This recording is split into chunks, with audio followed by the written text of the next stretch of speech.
Pickup yang membawa tentara dan amunisi Ukraina terekam dihantam drone peledak Rusia. Sejumlah tentara Ukraina pun berakhir tewas terkapar di sepanjang jalan dengan luka berat.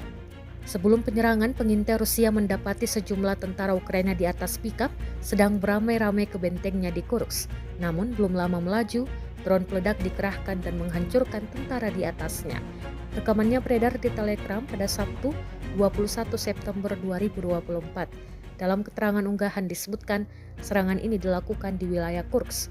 Pasukan terjun payung menanam drone FPV di atas truk pickup Ukraina yang dipenuhi personel.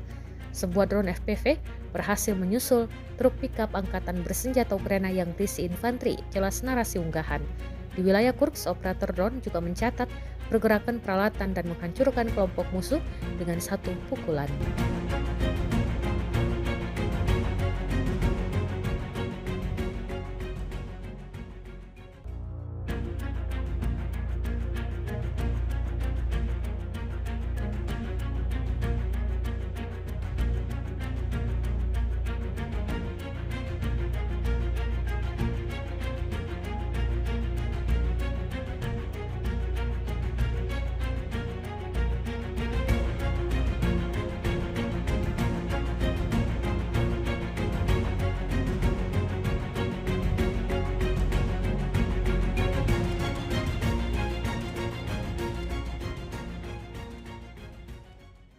Download Tribun X sekarang, menghadirkan lokal menjadi Indonesia.